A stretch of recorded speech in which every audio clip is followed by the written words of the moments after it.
Good morning everyone, how you doing? It's Paul here from Unusual Things. Now today I am just outside Eastleigh in Hampshire and I am coming to see, sorry about the traffic, coming to see the grave of murder victim Joanna Yeates. I'll tell you a little bit more about it very shortly, so this is going to be one for the crime files. She was a lively and talented young woman, full of promise. He was her neighbour, an intelligent, quiet man who lived with his girlfriend, but with a deceitful and calculating side. Joanna Yeates and Vincent Tabak only met once. Within 10 minutes, he'd killed her. CCTV captured the last few hours of Jo's life.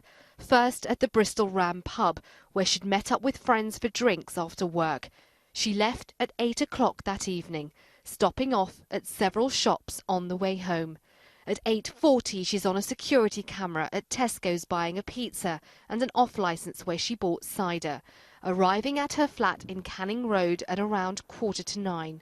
Then she disappeared. Channel 5 made a documentary called Body in the Snow regarding Joanna Claire Yeates, born on 19th of April 1985 and died the 17th of December 2010. She was a 25-year-old landscape architect from Hampshire, England, who went missing on December the 17th, 2010 in Bristol after an evening out with colleagues. In December 2008, Yeates met the then 25-year-old fellow landscape architect Greg Reardon at work in Winchester. The couple moved in together and settled in Clifton, Bristol, when their company relocated to that area. Yeates later changed jobs to work with the Building Design Partnership in Bristol. At approximately 8 p.m. on 19th of December 2010, Reardon returned home from a weekend visit to Sheffield to find Yeates absent from their flat in Canning Road. Reardon had been trying to contact her by phone and text, but he did not find it completely out of character that she did not respond. While awaiting Yeates' return, Reardon found that her purse and keys were at the flat and that their cat appeared to have been neglected. After he called her again, her mobile phone rang from a pocket of her coat at the flat. Around midnight, Reardon contacted the police and then Yeates' parents to report her missing. Investigators subsequently pieced together the sequence of events leading up to her disappearance. They determined Yeates had spent the evening on the 17th of December 2010 with colleagues at the Bristol Ram pub on Park Street, leaving at around 8 p.m. to begin the 20-minute walk home. She told friends and colleagues that she was looking forward to spending the weekend alone. She planned to spend her time baking and shopping for Christmas. Yeates was seen on CCTV at around 8:10 p.m. leaving a Waitrose supermarket without purchasing anything. She phoned her best friend Rebecca Scott at 8:30 p.m. to arrange a meeting on Christmas Eve. The last known footage of Yeates recorded her buying a pizza from a branch of Tesco Express at around 8:40 p.m. She had also bought 2 small bottles of cider at a nearby off-licence bargain booze. There was no evidence of forced entry or a struggle, and investigators began to examine the possibility that Yeates may have known her abductor. On the 25th of December 2010, a fully clothed body was found in the snow by a couple walking their dogs along Longwood Lane, near a golf course and next to the entrance of a quarry in Fayland, approximately 3 miles from her home. The body was identified by police as that of Yeates. Reardon and the Yeates family visited the site of the discovery on the 27th of December 2010. David Yeates said that the family had been told to prepare for the worst and expressed relief that his daughter's body had been found and recovered. Funeral arrangements were delayed as investigators wished to retain the body for a while. The pathologist, Dr. Nat Carey, consented to the release of the body on the 31st of January 2011. Crime Stoppers offered a £10,000 reward for information leading to the arrest and conviction of her murderer, while the Sun newspaper offered £50,000. Authorities advised people living in the area to secure their homes and warned women not to walk alone after dark. Speaking on the 29th of December about the murder investigation, Yeates' father said, "I fear that whoever has done this will never hand themselves in. But we will live in hope that the police will catch the responsible person."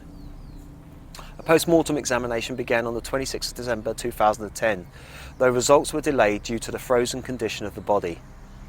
Police initially thought it was possible that Yeates had frozen to death because her body showed no visible signs of injury.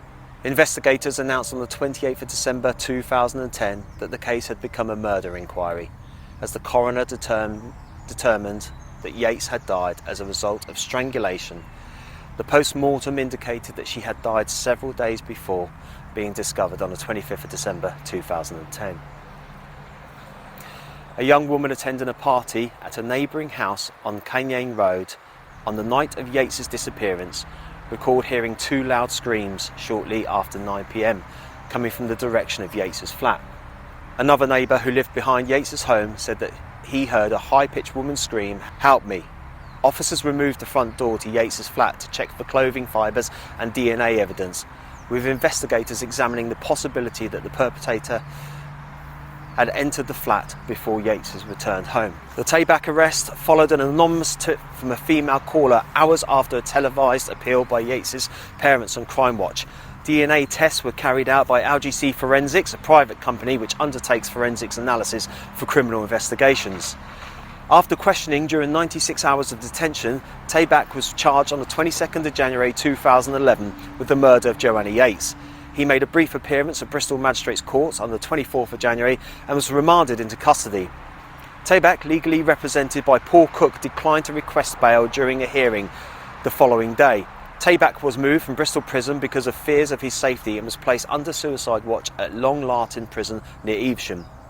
Tabak's family and friends in the Netherlands started to fundraise for his court defence. Tabak initially maintained he was not responsible for the death of Joanna Yeates, claiming that DNA evidence linking him to the crime had been fabricated by corrupt officials. However, on the 8th of February, while on remand, he told Peter Botherton, a prison chaplain, that he had killed her and intended to plead guilty. On the 5th of May 2011, Vincent Tabak pleaded guilty to the manslaughter of Yeates, but denied murdering her. His plea of guilty to manslaughter was rejected by the Crown Prosecution Service on the 20th of September. Tabak appeared in person at the pre-trial hearing at Bristol Crown Court. Appearances at previous court hearings had been made via video link from prison, and the trial of Vincent Tabak started on the 4th of October 2011 at the Crown Court at Bristol. Before Mr Justice Field and jury, his counsel in the trial was William Clegg QC and the prosecutor was Nigel Lickley QC. Tabak pleaded guilty to manslaughter but denied murder. The prosecution case was that Tabak had strangled Yeates at her flat within minutes of her arrival home on the 17th of December 2010, using sufficient force to kill her. The trial was told that Tabak, around 1 foot taller than Yeates, had used his height and build to overpower her, pinning her to the floor by the wrists, and she had suffered 43 separate injuries to her head, neck, torso and arms during the struggle. Injuries included cuts and bruises and a fractured nose. Lickley told the court that the struggle was lengthy and her death would have been slow and painful. However, he did not offer an explanation for the reasoning behind Tabak's initial attack on Yeates.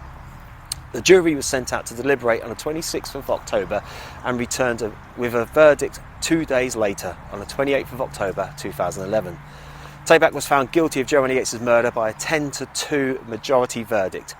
He was jailed for life with a minimum term of 20 years. Passing sentence, Mr Justice Field referred to a sexual element of the killing. Following the release of her body on the 31st of January 2011, Yeates' family arranged to hold her funeral at St Mark's of Ampfield, Hampshire, the churchyard. Yeates was buried on the 11th of February. Approximately 300 people attended the service, which was led by Vicar Peter Gilks.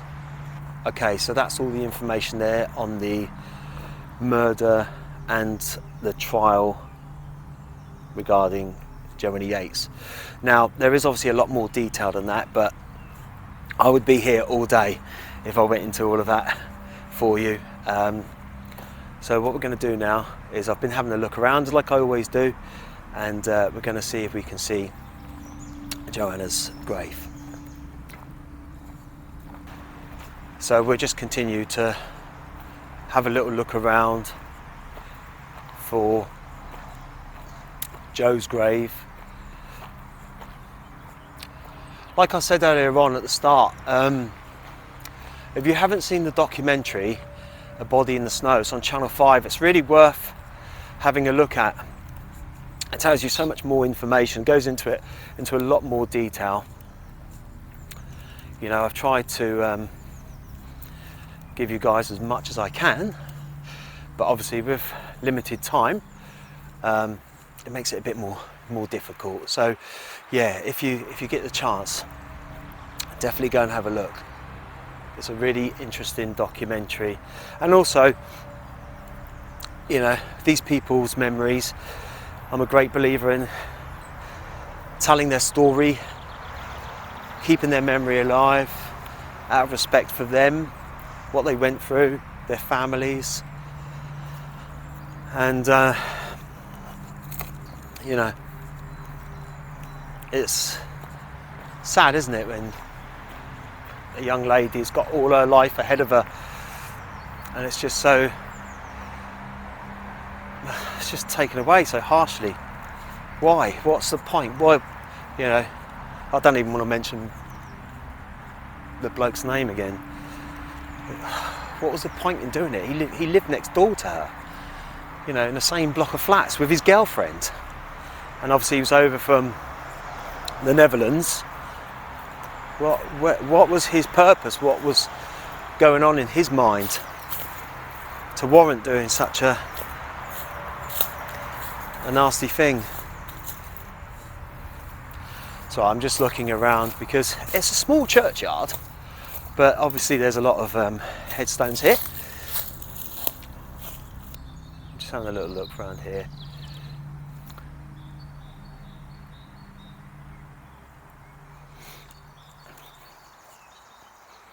Again, such a nice, peaceful, calm, tranquil place.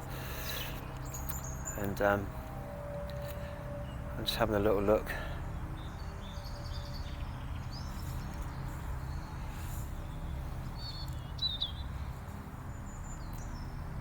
I think I've got my man sight on today where I'm just looking, but can't see. I think I found it. Let's go and have a look. This was a tough one to find today. Definitely kept me on my toes. Let's go through.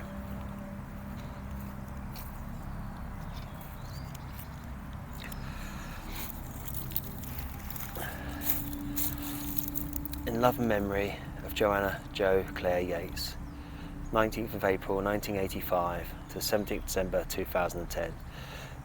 A much loved and missed daughter and sister. We miss her enthusiasm, energy and zest for life. In our minds, a constant thought, in our hearts, a silent sorrow.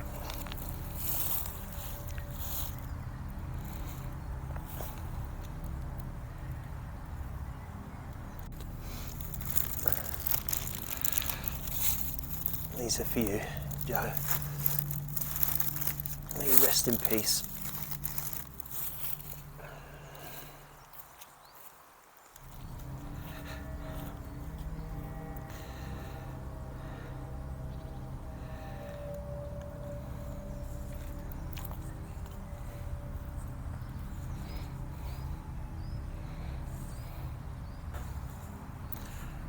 Jo Yeates there. It's always so sad to see such a young life just taken like that, and you know, you can only question yourselves why so much. Why would a guy? We know people do these things and they're nasty and they're horrible, but why would someone just? That girl had her whole life ahead of her, living with a boyfriend in another area in Bristol. It's sad. God bless you. Anyway, bless you, Jo. I suppose the thing is, you know, we know that crimes always happen, and it always has done throughout history, and it always will do in the future. And there's only so much preventative measures people can put in place for their safety and their well-being. But why should they have to? That's the question. You know, we hear a lot these days about laws about misogynists and sexism and things like that, and we know that obviously men get attacked as well, but why should a woman put any restriction on her freedom of her life, living, doing what she wants to do, because of the chance that someone might come and take that life away? They shouldn't have to. You know, they should be able to live their lives as much as us guys do, with their freedom, and to do what they want, to say what they want, to wear what they want, without the worry of anyone attacking, touching, and making them feel that they're in a vulnerable position at all. That young lady there, you know, had a whole life ahead of her. Her boyfriend, you see the news clippings, the whole family are absolutely devastated, and I completely get it, I really do. I don't get it as in I've never experienced that, but I get it as in the raw emotion that you see that they're expressing. And there's not an answer for it, because no one knows what anyone else is going to do. No one knows how people are going to react or to act. She didn't know her neighbour was going to do that. You know, not all the time. She's going about her daily business. No one did. And again, you know, the other question is the landlord, because he looked a bit different, you know, because he had his white wavy hair all over the place, and because he was just a bit out of different, you know, because he wasn't the norm. So he gets arrested, his picture's plastered all over the paper, and he has to go through all that as well. Should that be right? Should people's names be plastered all over the place, especially when they're proven innocent as well afterwards?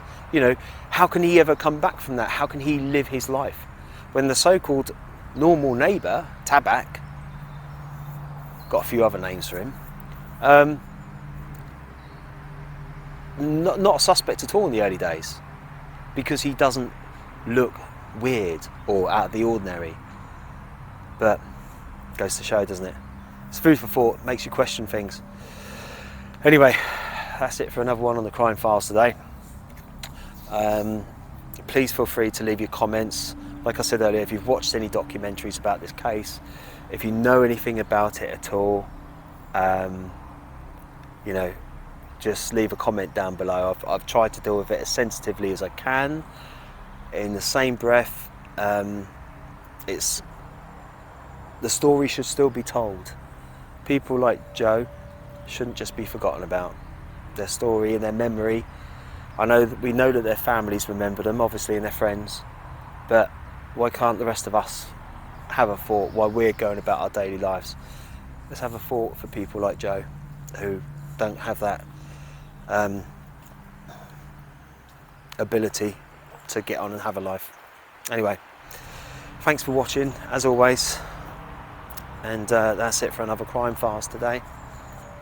May Joe rest in peace, and I will see you all real soon. Take it easy.